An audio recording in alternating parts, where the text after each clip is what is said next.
headlines of this hour on VTV News. Vietnam and the U.S. strengthen investment cooperation.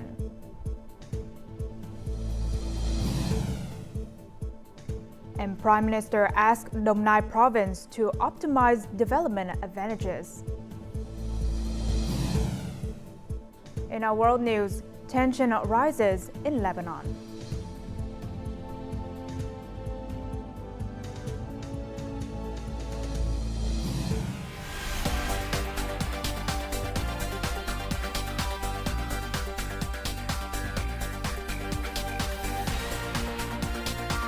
Broadcasting from Hanoi, the capital of Vietnam.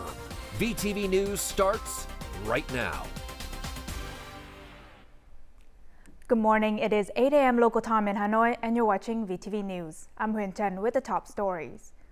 Party General Secretary and State President To Lam met with Indian Prime Minister Narendra Modi in New York on Monday. The Vietnamese top leader thanked the Indian government for its relief aid of 35 tons of goods worth $1 million in support of localities stricken by Typhoon Yagi. He also believed that Vietnam and India will soon raise their bilateral trade to $20 billion and even more than $30 billion by 2030, doubling last year's figure.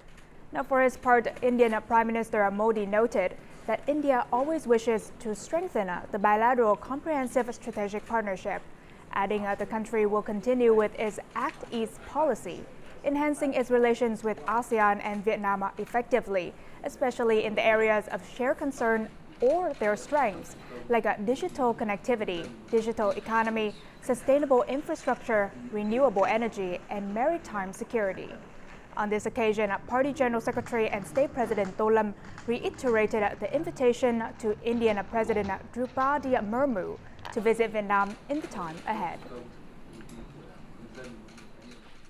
Party General Secretary and State President To Lam attended a business forum in New York on Monday at local time during his working trip to participate in the 79th UN General Assembly's high-level week. More in the following.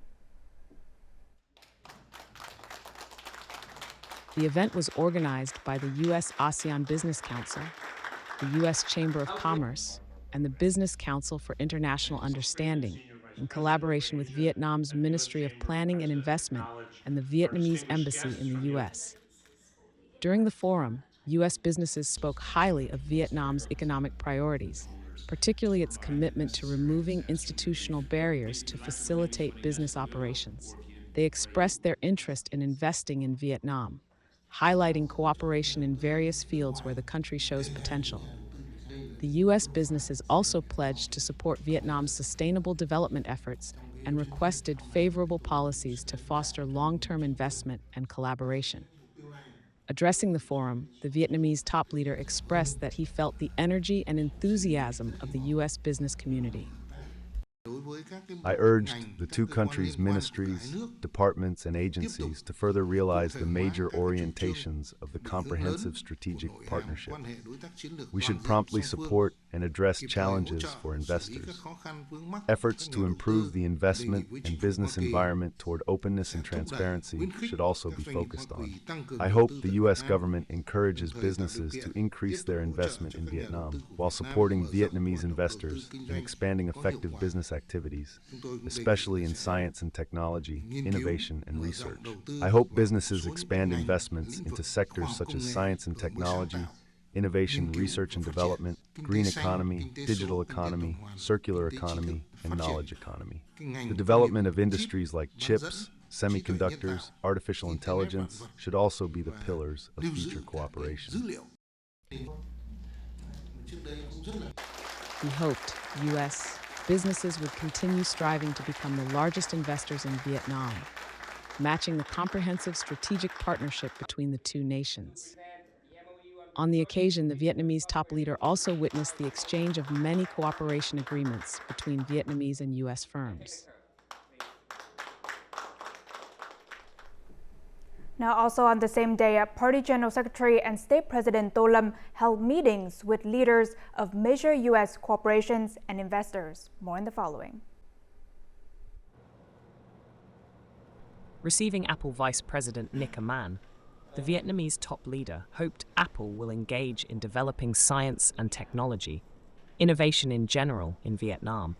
The Apple vice president spoke highly of the investment prospects in Vietnam, as well as the value of the Vietnamese market in the group's global strategy. At the meeting with the leader of Meta Group, Vietnam's top leader said that the country identifies digital transformation as one of the important driving forces for its development in a new era. He called on Meta to continue to work with Vietnamese agencies and partners to promote the implementation of specific cooperation activities in the fields of science technology. For his part, Meta's president of Global Affairs, Nick Clegg, committed to continuing to support and expand investment programs and encourage innovation in Vietnam. In a meeting with founder and senior vice president of business development of Supermicro, Wally Leo, the top leader welcomed the IT corporation's cooperation proposal on developing AI data centers and AI server system manufacturing ecosystems. Receiving Steven Schwartzman, chairman and CEO of Blackstone, a global private equity firm, the party general secretary and state president hoped Blackstone would expand its investment in Vietnam. For his part, Schwartzman expressed the firm's desire to expand investment in Vietnam. At a reception for Jake Seward, managing director and head of global public policy and political risk at Warburg Pincus, one of the oldest and largest private equity funds in the world, the top leader of Vietnam hoped Warburg Pincus to connect and work with domestic partners to implement specific cooperation projects in the areas of renewable energy, new energy, grid infrastructure upgrade, carbon recovery and storage, governance capacity building, and human resources training. The top leader also met with Eric Schmidt, former chairman and CEO of Google, who played a key role in developing Google into one of the world's largest technology companies. He asked Schmidt, who is now a consultant for Google and related partners, to continue to back investment and business activities, research and development in Vietnam in high-tech fields. The party general secretary and state president, To Lam, also met with members of the Vietnam Innovation Network and Vietnamese experts in the US. The top leader suggested that the network continue to promote its connection role, expand the participation of new members, and strengthen the cooperation among Vietnamese and international experts and intellectuals for the homeland's long-term benefits.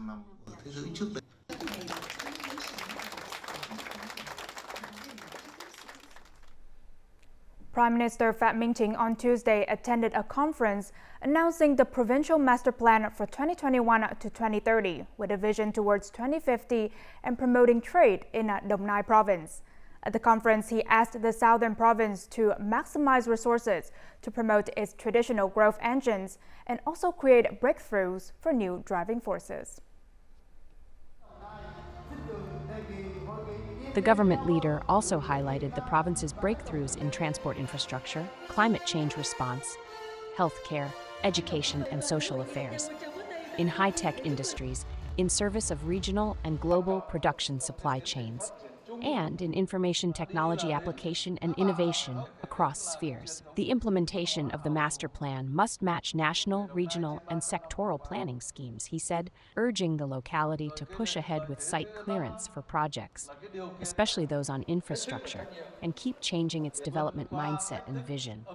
For future development, the Prime Minister instructed the province to develop a specific strategy to effectively implement its zoning plans, strengthen public-private partnerships, improve efforts in land clearance, promote strategic infrastructure investment, and maximize the potential of the province's 3 key economic zones.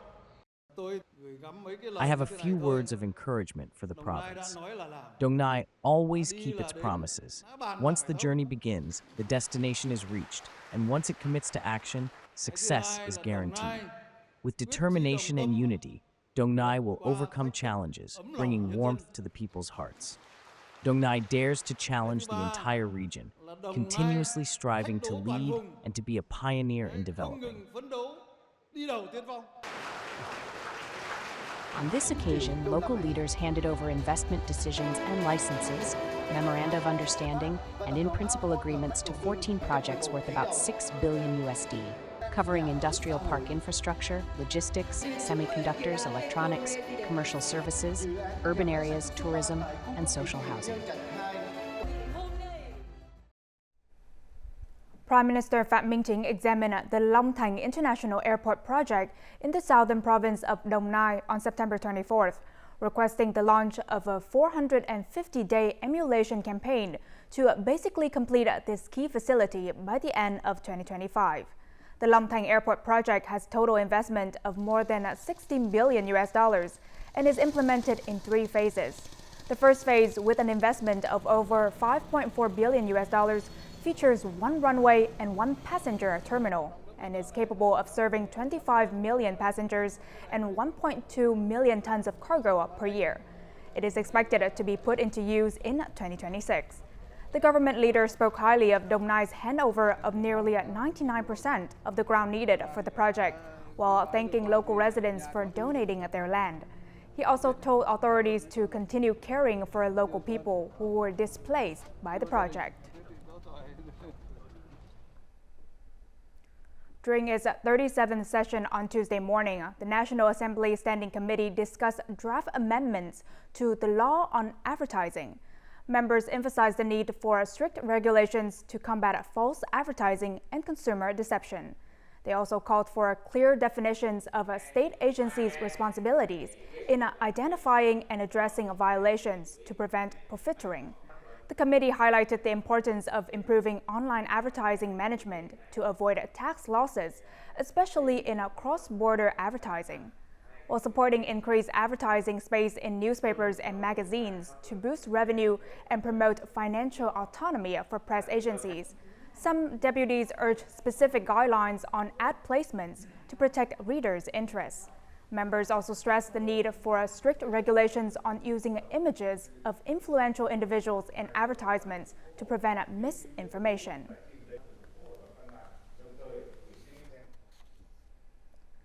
Now, during the first 8 months of this year, Ho Chi Minh City's budget revenue is estimated at $14 million, reaching 71.4% of the annual estimate and has increased by 15.3% over the same period. Ho Chi Minh City is currently the leading locality in the country in collecting state budget revenue, followed by Hà Nội, Hải Phòng, Bà Rịa Vũng Tàu, and Bình Dương. In the first 8 months of the year, Ho Chi Minh City's domestic revenue is estimated at $10 million, up 24% over the same period. Most high tax revenue comes from the production and business sector. Revenues from real estate, trade, banking, and logistics all recorded growth together with taxation receipts. Revenue from import and export activities has recovered significantly. In addition to items with high import and export turnover like cars, fuel, iron, and steel, the city's customs have also implemented solutions to facilitate trade and prevent tax losses. We support businesses to clear customs quickly and use measures such as determining value and classifying goods to prevent tax losses. Digital transformation is also used in operations. In 2024, Ho Chi Minh City was assigned a total estimated state budget revenue of $19.6 million. Up to this point, domestic revenue and revenue from import-export activities have helped the city earn $14 million in budget revenue, reaching 71.4% of the estimate. The city can reach the finish line and achieve an even higher budget revenue rate thanks to the boom ocean consumption during year-end and increasing import and export activities. This is also a crucial time for public investment projects to cross the finish line. According to experts, Ho Chi Minh City is the economic locomotive of the whole country and thus contributes significantly to the task of collecting state revenue. Now, since the beginning of September, interbank interest rates have dropped by approximately 1.2%, reaching their lowest levels since early July. Currently, the overnight lending rate between banks stands at around 3.54%, while the rate for one-week loans is approximately 3.73%. Additionally, liquidity within the banking system has improved significantly. In the past 2 trading sessions, demand from banks accounted for only about 30% of the total supply provided by the State Bank of Vietnam. This trend, combined with a 0.5% reduction by the U.S. Federal Reserve, offers the state bank more flexibility in its monetary policy. And as a result, maintaining lower interest rates can foster credit growth, ultimately supporting individuals, businesses, and the broader economy. Coming up next on VTV News. Forces overcome flood consequences in Thanh Hóa and Hà Tĩnh provinces. And deployment ceremony held for units heading to UN peacekeeping missions.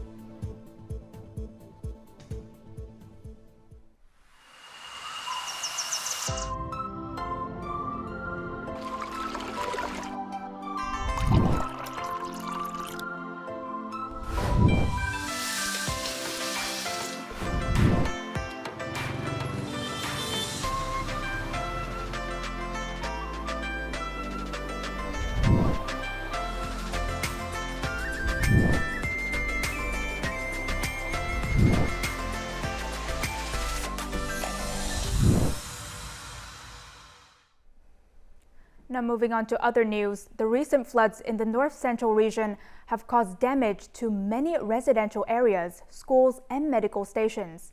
The environment has also been seriously polluted, thus contributing to the risk of disease outbreaks. Therefore, local authorities have coordinated with military and police units to focus on cleaning up the environment after the flood in order to soon stabilize people's lives. The following story was recorded in Thanh Hóa and Hà Tĩnh provinces. When the floodwaters began to recede, Nguyễn Thị Xu started cleaning her house and arranging her fishing gear. In recent days, floodwaters have surrounded Quang Vinh commune, causing serious environmental pollution. After the flood, we focused on cleaning up to clear the roads and the prevention of environmental pollution. Local government has coordinated with the police and army to focus on cleaning up. However, as the amount of mud is quite large, the recovery work is facing many difficulties. With the motto, clean up wherever the water recedes, specialized departments have disinfected and sterilized, then directed the water plant to provide clean water to households. In Thanh Hóa, due to the rapid rise of the Ma River, water overflowed, no drain, and seeped into the dike. Over 220 officers and militiamen were mobilized to organize sandbagging to prevent water from overflowing. Immediately after the incident, we've mobilized and limited the expansion of cracks and sealed the cracks that seep through the dike. If not handled promptly, the risk would lead to a dike breach. We have deployed to plug the upstream leaks and then build a dike downstream to raise the water level, reducing the difference in water level. Mitigating and repaving damage after the storm and environmental sanitation are being urgently implemented, but it will take a while for people's lives to return to normal. Students in Tà Cáp village in La Commune, Cao Bằng province must travel 9 kilometers daily to reach school. And as the most remote village in the commune, residents face many difficulties in their everyday lives. The recent typhoon severely damaged local roads, further complicating these students' already difficult journey to school.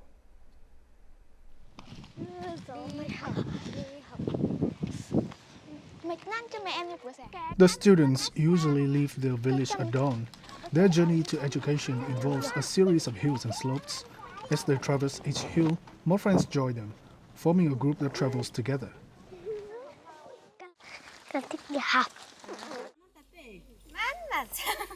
The whole area was severely damaged by Typhoon Yagi. Students have to work carefully. They help each other. The roads can be slippery, steep, and muddy, with many rocky sections. The risk of falling is a challenge they must overcome. I have to grab onto bamboo trees and hold on tightly. I walk in fear of slipping. In many places, if I don't hold on, I could fall. I've fallen several times, but just brushed it off and continued my way to school. Primary and secondary students work together from the village to the school in the commune center. The village only has a kindergarten, so some preschoolers join their older siblings on the journey. Parents of children as young as 2 years old carry them through difficult sections before allowing them to continue with their older children. I'm afraid of landslides, heavy rains, and strong winds. When it rains, I worry about landslides. I'm not letting my children miss a day at school. They told me, "Mother, let me go to school." The students carry lunchboxes on their journey to school. Their sandals are covered in mud. The memory of terrifying landslides remain. Tragically, some of their friends never returned to school, while others were suddenly orphaned. Yet, over the hill, their beloved school awaits. The Ministry of National Defense on Tuesday held a deployment ceremony for Level 2 of Field Hospital Rotation 6 and Engineering Unit Rotation 3 to begin their United Nations or UN peacekeeping missions in South Sudan's contested Abyei border area. The 63 members of the field hospital have been thoroughly trained in political, military, logistical, technical, and medical expertise, as well as peacekeeping knowledge, meeting all UN criteria and mission requirements. The engineer unit comprises 184 members, including 18 female soldiers. On behalf of the party and state, Vice State President VTV praised Vietnam's achievements in UN peacekeeping operations over the past decade, highlighting it as a significant aspect of the country's multilateral foreign relations. Vietnam's achievements in this area demonstrate the country's responsibility to the international community and contributions in addressing both traditional and non-traditional challenges globally and regionally. Now, as part of efforts to boost Vietnamese film tourism in the United States, the Ministry of Culture, Sports and Tourism held a meeting with Google to strengthen cooperation in promoting Vietnamese culture and tourism through digital platforms. Key initiatives include the Wanderers of Vietnam project on Google's online platform, Arts and Culture, which features 35 online exhibitions and over 1,300 photos of popular tourist destinations. The Vibrant Vietnam project showcases the culture of Vietnam's 54 ethnic groups, while the Vietnam Travel to Love tourism communication program aims to revive the sector post-COVID-19. Now, in response to the ministry's proposals, Google representatives committed to further supporting Vietnamese tourism through digital transformation and data sharing. YouTube plans to invite prominent content creators from key markets to Vietnam to promote local tourism, providing valuable exposure for Vietnamese businesses. With 2 billion visitors per month, Google's platforms offer significant promotional opportunities for Vietnamese tourism sector. Coming up next in our world news, tension rises in Lebanon.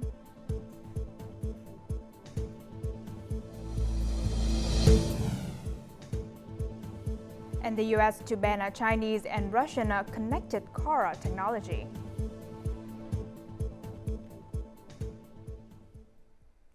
Now, moving on to our world news, the death toll from the fighting in Lebanon continues to rise.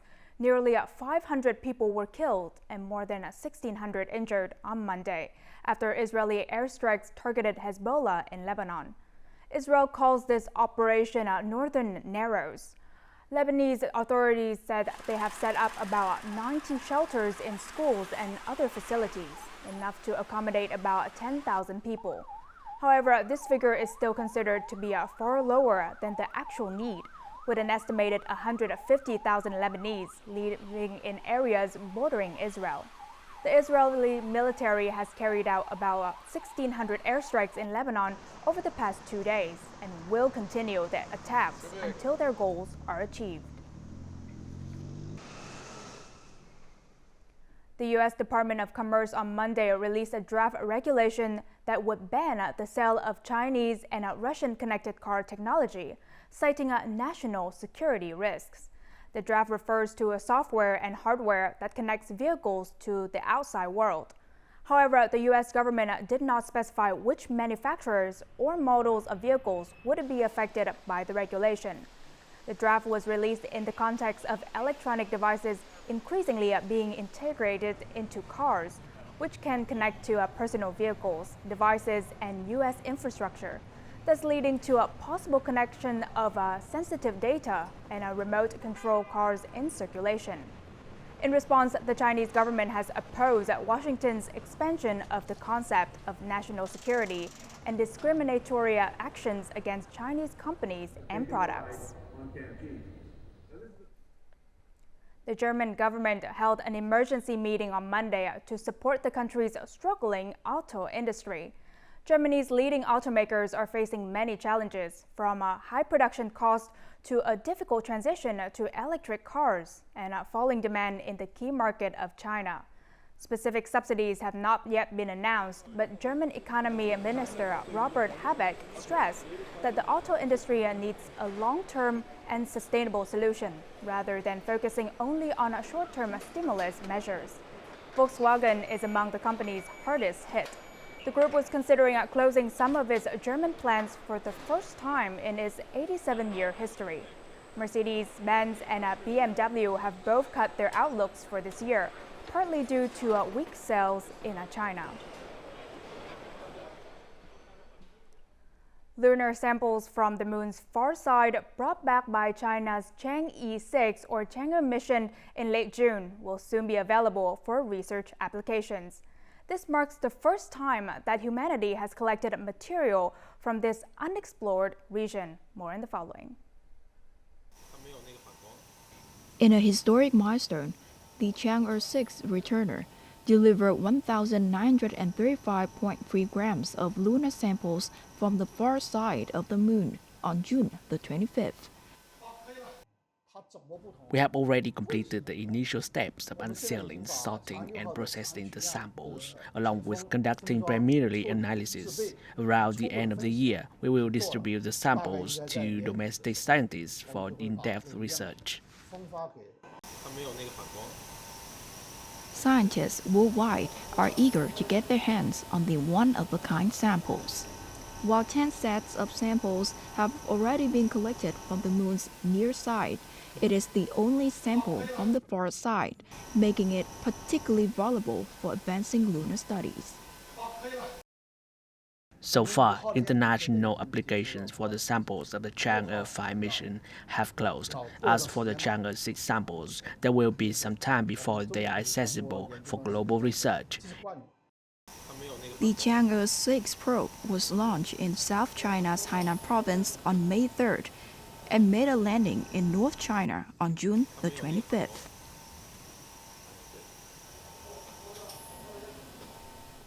Now, as usual, let's move on to the weather forecast.